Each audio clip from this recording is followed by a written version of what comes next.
bonjour, bonsoir à tous, j'espère que vous allez bien. Si on se retrouve aujourd'hui sur cette vidéo, c'est pour parler de la réalisation d'un plan de distribution.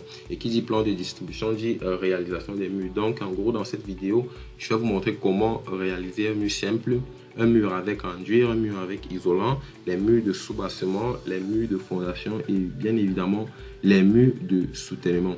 Alors avant de commencer, n'oubliez pas de vous abonner et de cliquer sur la cloche de notification parce que à la fin de la vidéo, je vais vous fournir un document qui décrit avec précision les dimensions normalisées des pièces d'un bâtiment, c'est-à-dire les dimensions normalisées d'un salon, d'une cuisine, d'une chambre, d'une douche et autres, et bien évidemment avec les surfaces.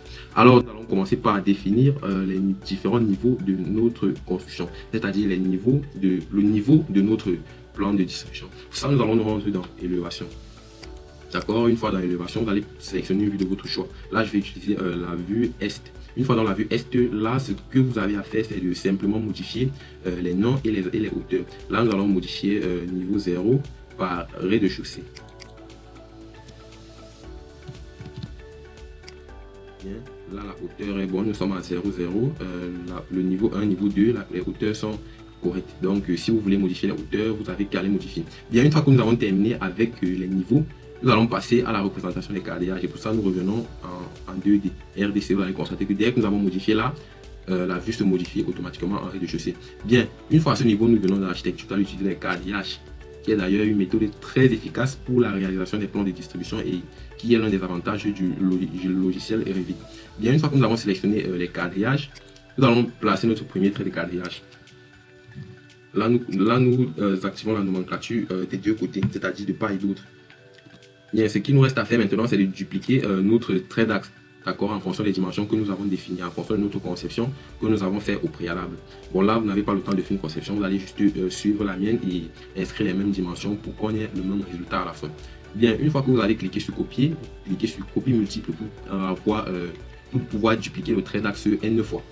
Bien, là, nous cliquons sur notre trait d'axe. Là, nous allons d'abord avoir 1 mètre. Entrée.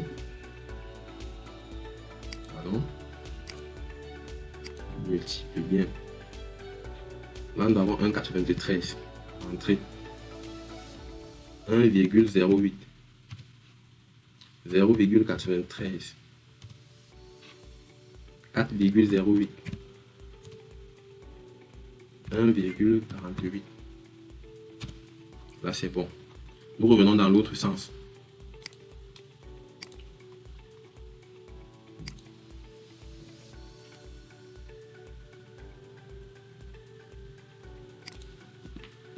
Nous activons la nomenclature de part et d'autre et là nous allons modifier la nomenclature du chiffre en lettres. Nous allons encore faire une copie multiple.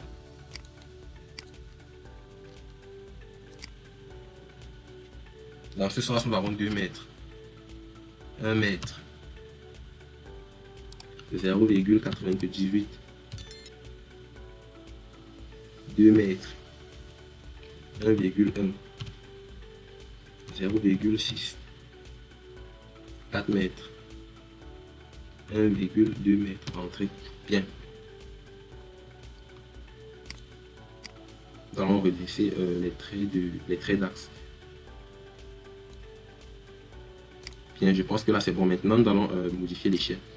Nous allons travailler à 1,50. Bien.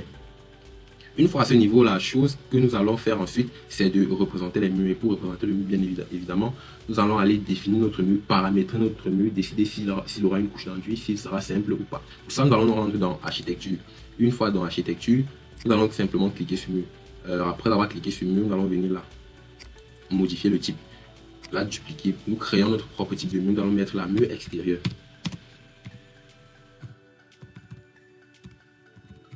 Mur extérieur, ok.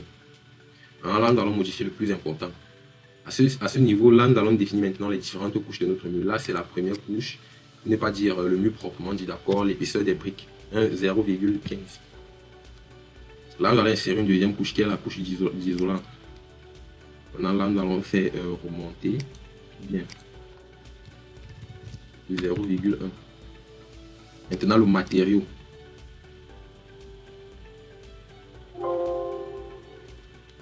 Là, nous allons taper briques.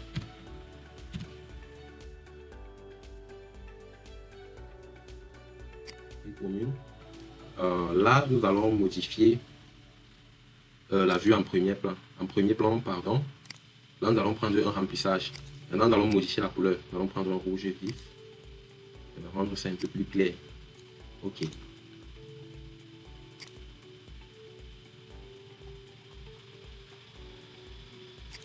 Là, aucun. Là, on dit OK. Maintenant, nous passons à la couche d'isolant.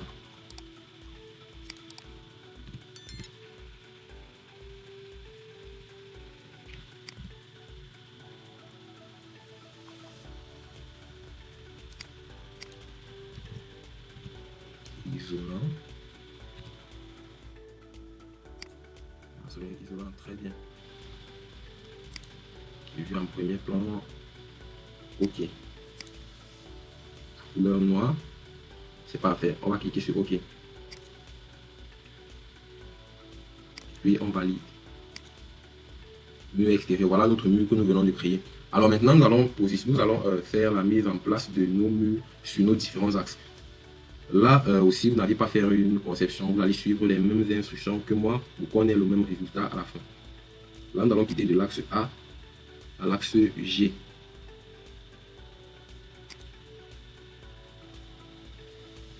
Ensuite, nous quittons de l'axe 1 à l'axe 2.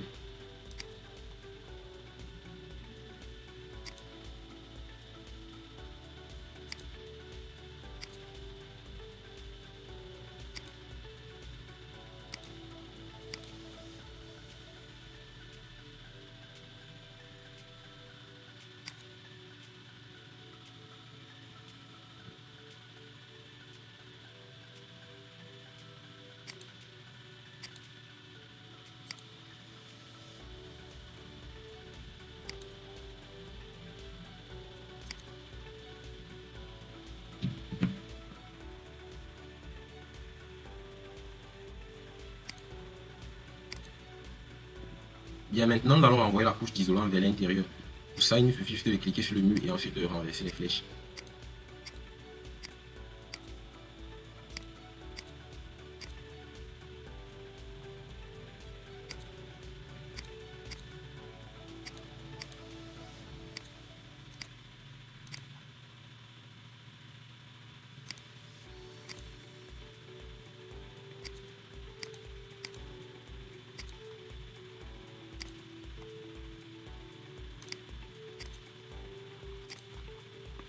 Bien, une fois que nous avons terminé avec la réalisation des murs extérieurs, nous allons passer à la réalisation des murs de cloison, c'est-à-dire les murs intérieurs. Pour ça, nous allons aussi fabriquer ce type de mur-là. Pour ça, nous revenons encore dans le mur. Une fois dans le mur, nous allons cliquer sur modifier. Ou bien nous allons d'abord sélectionner un autre type de mur, puisque là, nous avons une variété de murs. Là, nous allons prendre les patterns, d'accord. Là, nous allons venir dans modifier, dupliquer. Nous allons mettre mur intérieur.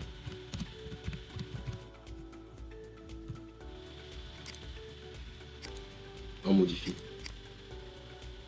Épaisseur de 12.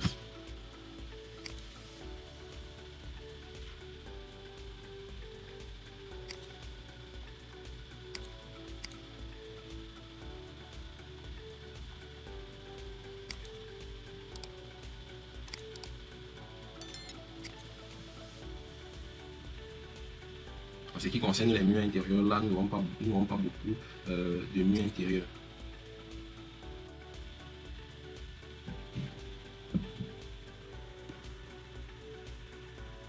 Méthode de traçage mur extérieur. Bien.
Bien, une fois que nous avons terminé avec les murs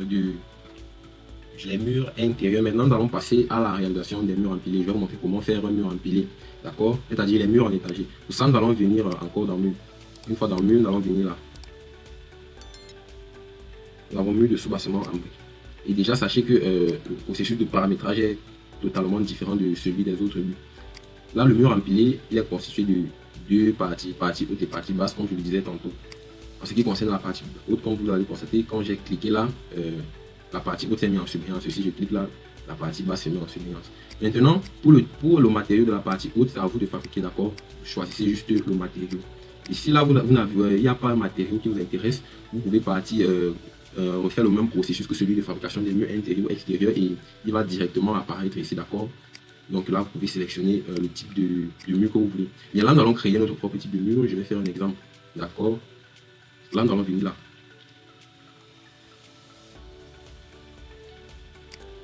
Nous allons utiliser des voiles, d'accord? Nous allons utiliser les voiles.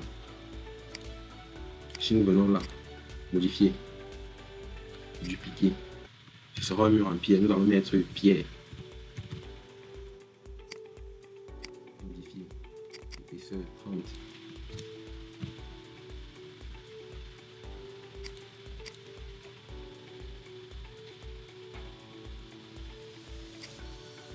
Je vais en premier plan. Alors, nous allons utiliser cet élément CV. Et là, nous allons utiliser ceci. OK.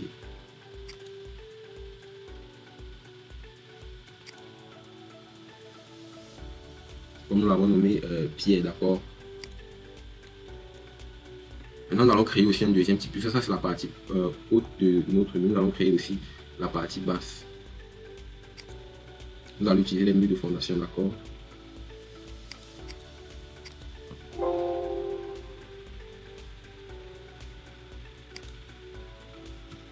Nous allons appeler base de mur.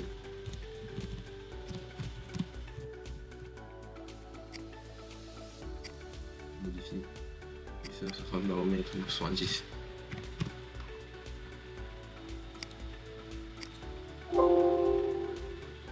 Annuler, nous allons rester à 60. Je pense que à 60 c'est excellent, 0,6. Là, je vais utiliser les briques.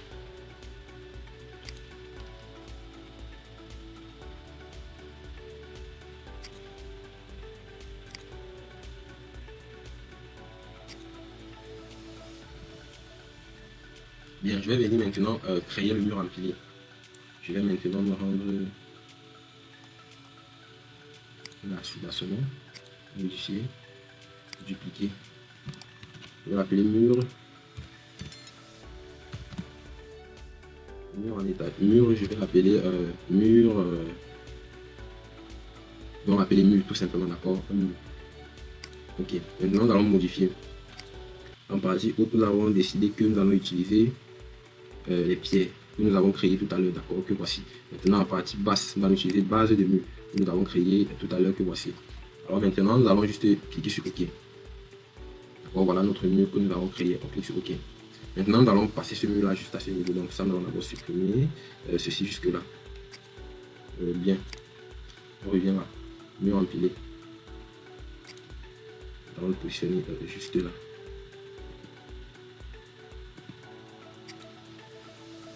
Déplacer.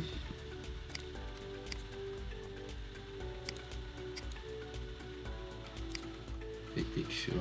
Maintenant nous allons faire un petit aperçu de notre projet en 3D. En 3D, qu'est-ce qu'on a? Voilà, bien, on va le constater. Voilà notre mur empilé que nous avons créé. Constatez, il est exactement comme nous désirons. Vous voyez un mur en étagère constitué de deux parties, partie basse et partie haute. D'accord, et les hauteurs des murs, nous allons modifier, nous allons paramétrer les hauteurs. 2,75 m. Pour affecter cela dans l'ensemble du projet, on clique là ensuite, on applique sur tous les autres. Voilà, je pense que c'est bon.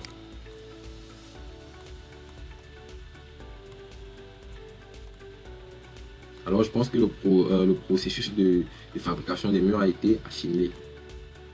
Donc c'est ainsi que vous allez procéder pour tous vos problèmes de réalisation des murs, pour faire vos plans de distribution et autres. Alors, ce sera la fin de notre vidéo. J'espère que vous avez aimé la vidéo. Et surtout, n'oubliez pas de vous abonner et de liker la vidéo. Et en passant, parlant du fichier dont je vous ai promis, j'ai laissé un lien juste dans la description. Il suffit juste de cliquer sur le lien et vous serez en possession du document. Alors, je vous dis à très bientôt pour une nouvelle vidéo.